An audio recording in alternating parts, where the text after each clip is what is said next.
କି ଭୋଜି ହେଉଛି? ଟିକେ ବାସୁମତୀ ରାଇସ୍ କି ଦେଶୀ ଚିକେନ୍ ଟିକେ ବନେଇବା। ତାହେଲେ ଆରମ୍ଭ କର। ସଉଦାପତ୍ର ସବୁ ରେଡ଼ି? ଚିକେନ୍ ବି ରେଡ଼ି, ଡିସ୍ ବି ରେଡ଼ି। ଖାଲି ଆରମ୍ଭ ହବ ନା କ'ଣ? ହଉ ଲାଗିପଡ଼। କ'ଣ କହୁଛ ଏମିତି? ଦେନ୍ ଆମେ ଆଜି ଟିକେ କାଠ ଚୁଲିରେ ପୁରା ଦେଶୀ ଷ୍ଟାଇଲ୍ ଟିକେ କରିବା। ଦେଶୀ ଷ୍ଟାଇଲ୍ ତ ଆମର ସବୁଦିନ ହେଉଛି, ଆଜି ବି ଟିକେ ହବ ନା କ'ଣ? Sure sure. ତପନ ଆସିଗଲେ ଚାଉଳ ଆଣିକିରି ଦେଖି ଚାଉଳ ଭଲ ବାସୁମତୀ ଚାଉଳ ଢାଳି ଦେ ନେଇ ପଳା। ଚାଉଳ ବି ଆସିଯାଇଛି ରେଡ଼ି, ଏବେ ଖାଲି ଆରମ୍ଭ ହବ। ଚୁଲି ଲାଗିଯାଇଛି ନା କ'ଣ ସୁମନ? ହଁ, ଖାଲି ଭାତଟା ହେଲା ପରେ ଚିକେନ୍ଟା ଆରମ୍ଭ ହେଇଯିବ। ଅମିତ ସେଫ୍ ଆମର ପିଆଜକୁ ସାଇଜ୍ କରି କାଟୁଛନ୍ତି, ଆପଣମାନେ ଦେଖିପାରୁଥିବେ। ଏମିତି ଗୋଟେ ସେଫ୍ ନା? ମୋତେ ଲାଗୁଛି ଏ ଭିଡ଼ିଓଟି ଆପଣଙ୍କ ମନକୁ ଛୁଇଁବ। ଅମିତ ଇଆଡ଼େ କ'ଣ କୁହ ଟିକେ। ନାଇଁ କିଛି ନାହିଁ, ଜଷ୍ଟ ଷ୍ଟାର୍ଟ ଫର୍ ନାଓ। ଠିକ୍ ଅଛି। ବର୍ତ୍ତମାନ ଆମର ଏ ମିଲ୍କ ଦହି ଆସିଛି। ସାଲଡ଼ ବି ହବ, ସାଲଡ଼ ବି ଚିକେନ୍ ହବ। ସାଇଡ଼୍ରେ ସହିତ ଭାତ, ଚିକେନ୍, ଟିକେ ସାଲଡ଼ ରେଡ଼ି ତ? ତାହେଲେ ଭାତ ରେଡ଼ି ହେଇଯାଇଛି। ଭାତ ପୁରା ରେଡ଼ି, ଚିକେନ୍ଟା ଆରମ୍ଭ ହବ।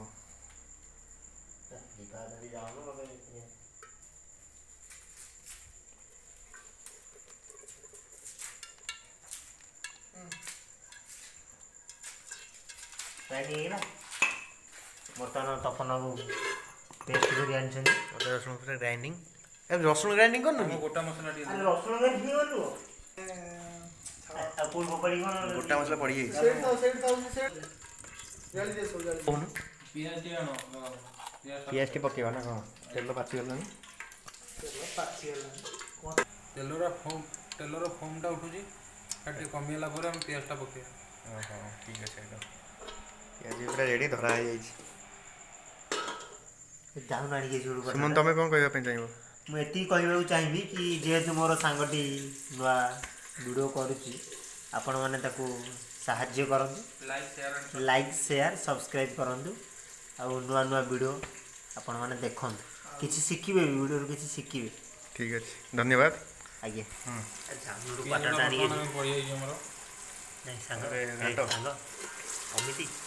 ଅମିତି ଝିଅର ଆଣି ବନ୍ଦ କରି ପାରିବେ କି? ଭଲ ଯିବା ଯଦି ଯାଉ ଟାଇମ୍ ହେଲା। ଫିଷ୍ଟ ହବ କ'ଣ? ପିଲାମାନେ କହୁଛନ୍ତି କି ବିୟରରେ ହାର୍ଡ଼ ମାରିକି ପଞ୍ଚ କରି ପିଇବେ। ଆଗ ରୋଷେଇଟା ସରୁ, ତାପରେ ଦେଖିବା କ'ଣ ହେଉଛି କ'ଣ ନାହିଁ। ଆଉ ଟିକେ ଗୋଳେଇ ଦିଅ। କ'ଣ ଚପିଂ ଚପ୍ ହେଇଛି ସାଲଡ଼ ପାଇଁ ନା? ଏଠି ପିଆଜ ଅଦା ହେଲା ପରେ ଲଙ୍କା ପଡ଼ିଯାଇଛି ପିଆଜରେ।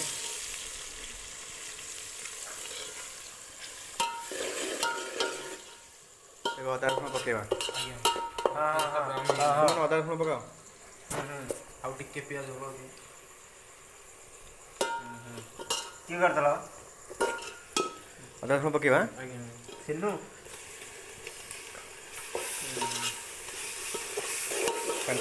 ଆଇ ଯେଉଁ ଆଳୁ କୋଉଠି ଅଛି? ମୁଁ କହିଲି ଆଉ ଗୋପୀ କ'ଣ କହୁଥିଲା ମୋ କଥା? ବାସ୍ ହାତରେ ପୋଛି ଦେଉନ। ଝାଡ଼ି ଦିଏ ସେମିତି ଆଉ କଥା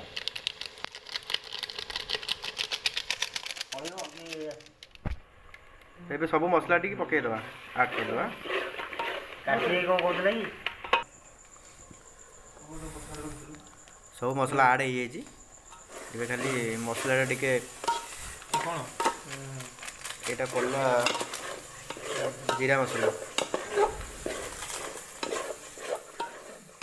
ଆଳୁଟା ଆଡ଼୍ କରିବା। ଆଳୁ ପକାଅ ସୁମନ।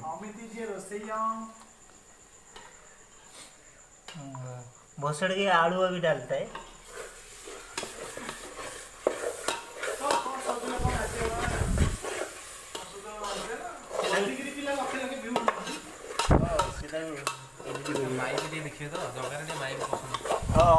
तार बेसी रे लाइक माने सेही माने ही अलग लाइक करबनी आर के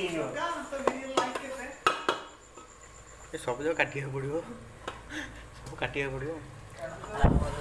केते आलू काटछ? तुम तबे आलू पकेया पे केसे लागुची? अरे केते आलू काटछ?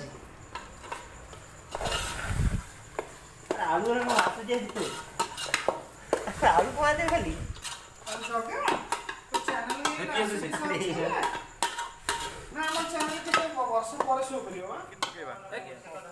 ଚିକେନଟା ଏବେ ପଡ଼ିବ ଆମର ଦେହରେ ବହୁତ ଝାଳ ବୋହିଲାଣି। ଦେଶୀ ଇଏ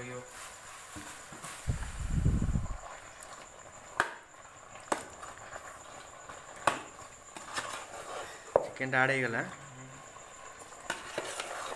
ବର୍ତ୍ତମାନ ଆମର ଇଣ୍ଡିଆନ୍ ସେଫ୍ ହାଇଦ୍ରାବାଦର special Indian chef Amit Kumar Swain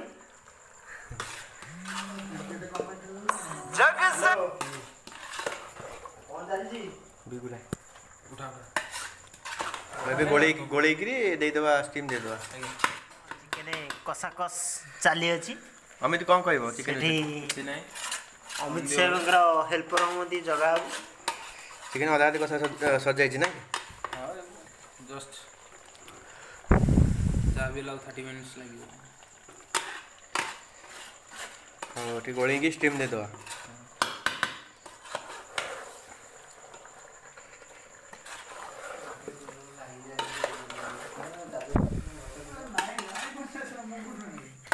mobile number କି ନବ ବୁଝୁନ କୋଡ଼ିଏ ଦିନ ମୁଁ ଦେଇଦେବି ମୋ ପଇସା ଦରକାର କାମ ବୁଝିବ ସତ ମୁଁ ଅଲଗା ରାସ୍ତା ଟିକେ ଚିକେନ କଷା ରେଡ଼ି ହେଇଯାଇଛି।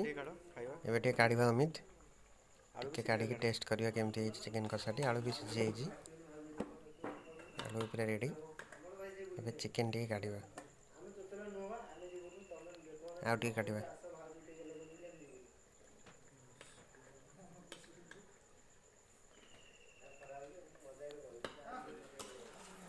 ଏବେ ଟେଷ୍ଟ କରିବା କେମିତି କ'ଣ ହେଇଛି କଷାଟି।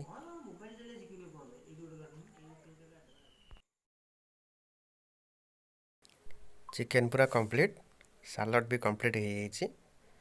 ଏବେ ଖାଇବା ପାଇଁ ବସିବା। ଭାତ ବି ରେଡ଼ି ହେଇଯାଇଛି।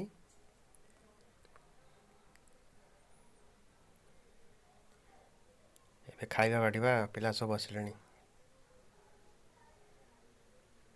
ଚିକେନ ପୁରା ରେଡ଼ି, ମସ୍ତ ଲାଗୁଛି ଚିକେନଟି।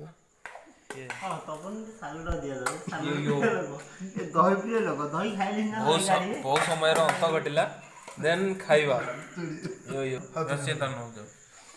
ଦେଖିନି ଭଲ ଭଲ ପିସ୍ ନିଅ ନା ସେ ତାର ନବ ଡିସିଜନ୍ ନେଇଯାଉଛି। ସାଲାଡ଼ ପୁରା ready. This is for salad. Salad is very beautiful.